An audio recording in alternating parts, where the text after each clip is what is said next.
Ini agak-agak dekat juga dengan Pak Mahfud nih isunya nih. Pernyataan Rektor UGM Pak Mahfud. Bu Ova, Profesor Ova Emilia itu hari-hari ini atau pekan ini muncul lagi menyampaikan video 9 poin tentang kontroversi lah kira-kira memberikan kejelasan tentang ijazah yang dikeluarkan oleh Universitas Gadjah Mada kepada Joko Widodo. Pak Mahfud, saya kira mencermati itu. Apa tanggapan Pak Mahfud dengan pernyataan terbaru dari Rektor UGM? Saya mengikuti itu, tertulis maupun lisan, melalui video, dan komentar banyak orang. Hampir semua pemberi komentar itu, terutama yang pro pada Roy Suryo CS itu, menyatakan Bu Rektor ini membela Pak Jokowi, menyatakan bahwa Pak Jokowi itu punya ijazah asli dan UGM menjamin kebenaran itu berdasar dokumen yang dimiliki termasuk bahwa Pak Kasmojo yang pernah membantah itu adalah pembimbing akademiknya Pak Jokowi, padahal dia membantah. Dan menurut saya bantahan itu ya benar, karena waktu itu Kasmojo kan belum sarjana. Saya ini kan dosen, orang baru menjadi asisten ahli madya itu kalau sudah sarjana baru asisten ahli madya. Sesudah itu 4 tahun jadi asisten ahli.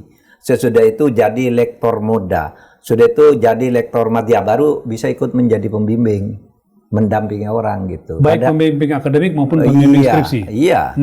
Tapi mendampingi dulu, tidak mandiri. Baru sesudah lektor itu baru bisa membimbing sendiri. Tapi oke, itu mungkin administrasinya waktu itu Fakultas Kehutanan mungkin masih baru, sehingga ya dosen-dosen kecil pun boleh bisa ikut membimbing dan sebagainya. Tapi begini, saya kira ada yang perlu kita cermati.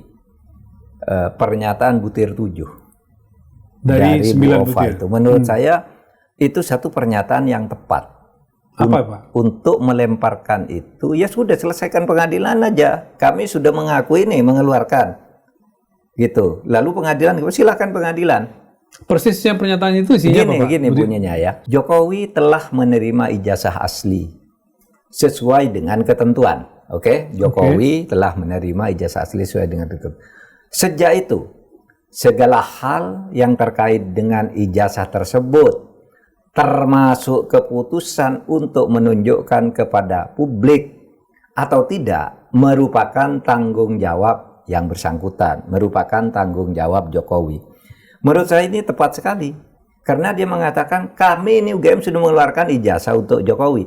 Adapun ijazah itu digunakan oleh Jokowi untuk apa, atau digunakan oleh orang lain yang mengaku Jokowi, itu bukan tanggung jawab UGM, kan gitu kan? Yang ingin dibuktikan oleh Roy dan sebagainya itu kan bukan Jokowi itu yang punya ijazah, gitu kan?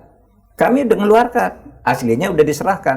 Sesudah diserahkan lalu mau digunakan orang lain atau ditunjukkan atau tidak, itu urusan Jokowi. Nah itu dulu yang memang pernah saya sarankan ke UGM, jawabnya kayak gitu aja. Kami sudah mengeluarkan. Sesudah itu mau diapa, itu dipalsukan orang lain atau apa, bukan urusan UGM. Atau hilang di tangan Pak Jokowi, urusan Pak Jokowi, kira-kira itu ya. Ya, atau digunakan oleh orang lain yang juga bernama Jokowi atau apa, itu urusan pengadilan. Nah sehingga nanti kalau UGM libatkan ke pengadilan, silahkan buktikan. Kami tidak punya aslinya udah diserahkan gitu. Kan gitu kan. Nah, apakah itu benar atau tidak? Ya bukan urusan UGM. UGM ini punya dokumen yang mendukung bahwa itu sudah keluar dari UGM ijazah aslinya. Nah sekarang tinggal pengadilan itu harus secara fair membuktikan apakah ijazah yang dipakai oleh Pak Jokowi yang sekarang dituding palsu itu betul enggak sesuai dengan yang dikeluarkan UGM. Betul enggak bahwa orangnya itu, betul enggak, dan macam-macam gitu. Itu harus dibuktikan di pengadilan harus secara fair, dan itu harus dibuktikan lebih dulu. Nggak bisa dong orang dituduh memfitnah kalau itu tidak dibuktikan lebih dulu. Ini kesekian kalinya Pak menegaskan itu ya, bahwa nggak bisa pencemaran nama baik itu didahulukan sebelum pasti bahwa ini palsu atau tidak ijazahnya. Iya, meminjam istilahnya Pak Marwarar itu, Anda harus membuktikan dulu bahwa Anda memang berhak disebut punya nama baik. Apa Anda punya nama baik enggak? Nah kalau punya, tunjukkan ijazah itu punya. Kalau enggak ada, tidak, kan gitu.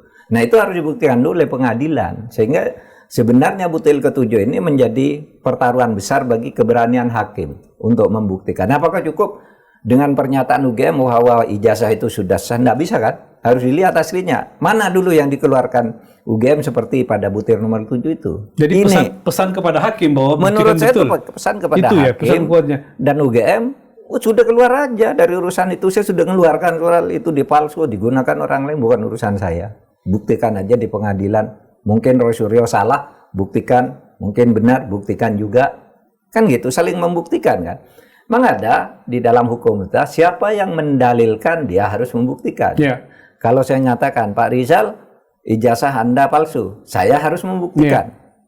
Tapi juga sebaliknya, siapa yang dituduh harus membuktikan bahwa tidak, lalu adu data, kan gitu ya. Bukan hanya buktikan tidak ada, tidak bisa begitu, tidak adil namanya itu pengadilan.